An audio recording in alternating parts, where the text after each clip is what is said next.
Piranhas, ruthless pack killing machines, right? But notice, even in the feeding frenzy, they don't kill each other. Piranhas do not believe in a god, yet they don't do whatever they want. Where do these ruthless killing machines get their moral code about not killing each other from? Well, let's listen to a creationist try to explain this, shall we? This is Ravi Zacharias, who deems himself mighty among Christian apologetics. Firstly, the preacher attempts to gain authority from recalling some anecdotal story of how he converted some skeptical heckler at some top university event. The psychology is simple. I bested an aggressively skeptical intellectual with this argument, so this is a good reason for you to accept it. This is a common ruse among preachers who gleefully bask with smug satisfaction as they recall their stories about how they wittily and roundly demolished these hapless straw-stuffed opponents. In the current context, the migration of the location of the events points to a completely fictitious account engineered to manipulate the audience. I remember years ago at the University of Nottingham, as I said to the student at Harvard, a student stood up and said to me, there's no such being as God because of all the evil that is around in the world. I said, can we talk on that for a few moments? He said, yes. I said, remain standing. I'll talk to you. I said, when you say just such a thing as good, aren't you assuming there's such a thing as evil? That is correct, he said. Aren't you assuming there's such a thing as good? He said, yes. I said, when you say there's such a thing as evil, aren't you assuming there's such a thing as a moral law on the basis of which to differentiate between good and evil? I said, when you say there's such a thing as good, you must assume a moral law. He said, all right, I'll grant you that. I said, but when you say there's such a thing as a moral law, you must posit a moral lawgiver. But that's whom you're trying to disprove and not prove. If there's no moral lawgiver, there's no moral law. If there's no moral law, there's no good. If there's no good, there's no evil. What is your question? And I said, but if you posit such a thing as a moral law, you must posit a moral lawgiver, but that's whom you're trying to disprove, sir, and not prove. If there's no moral lawgiver, there's no moral law. If there's no moral law, there's no good. If there's no good, there's no evil. What is your question? And pause for the easily impressed audience.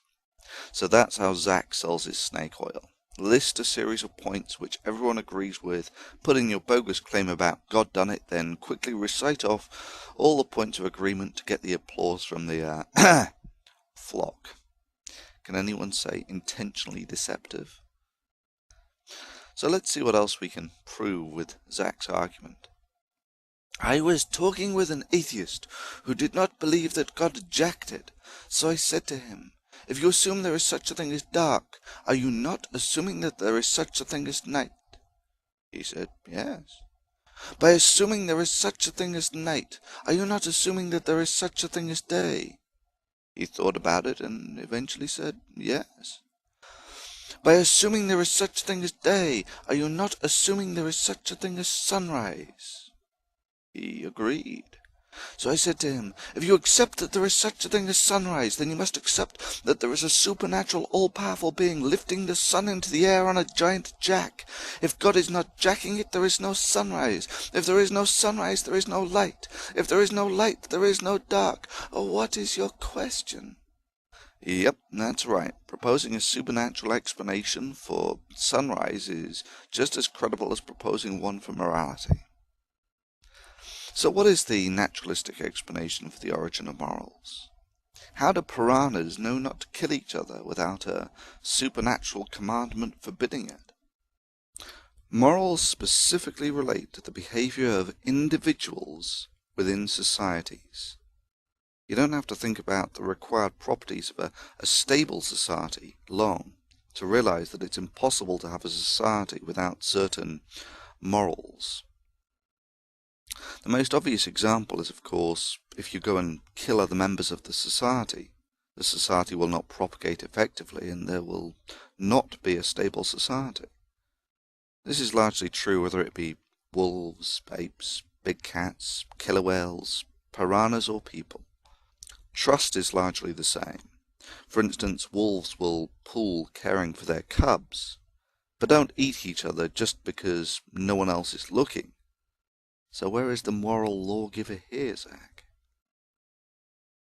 So basically, if you have a stable society, you have what may be described as some morals.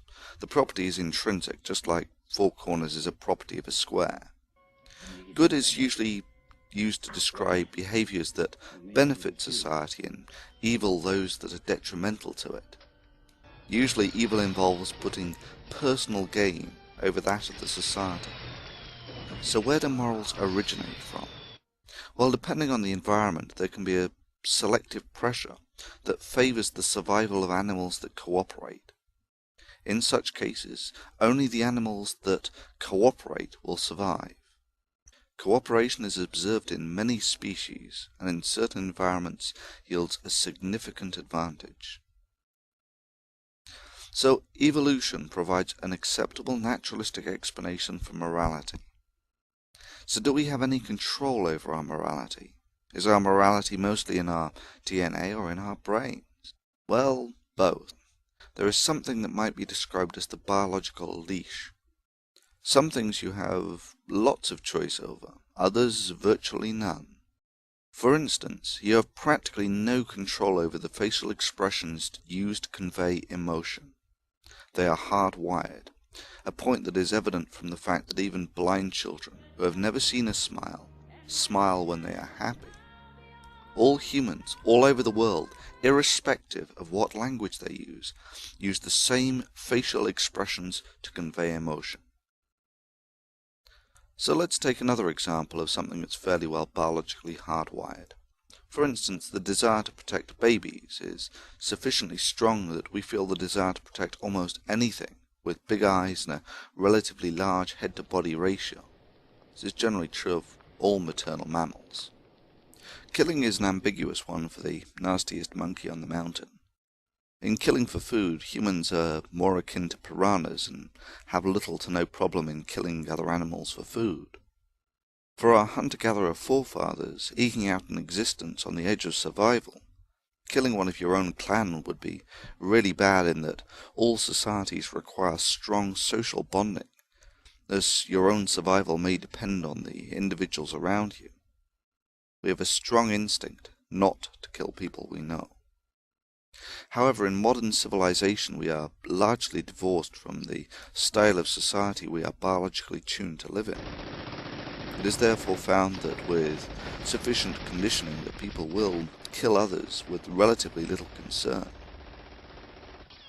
Yet in almost all societies, those who submit themselves to such conditioning, training to kill other humans, are seen as of high moral character.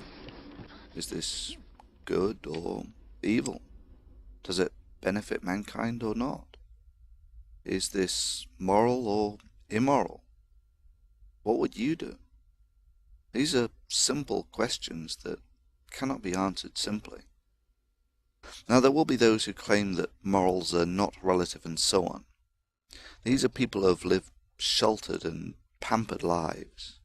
Moral absolutes are a luxury that can only be afforded by a rich and prosperous society built on something like scientific naturalism.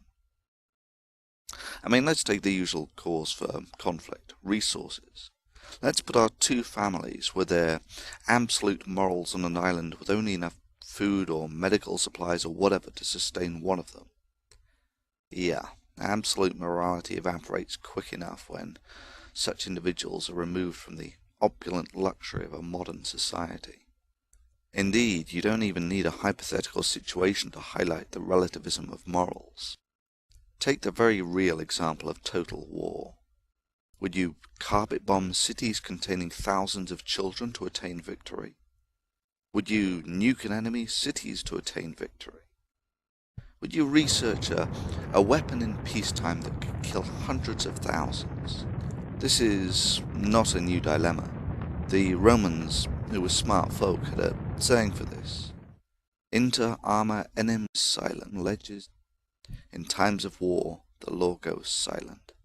So, historically it is observed that the morality of mankind is fairly plastic, with people no different from you or I being okay with respect to slavery, children as collateral damage, and even genocide being morally acceptable.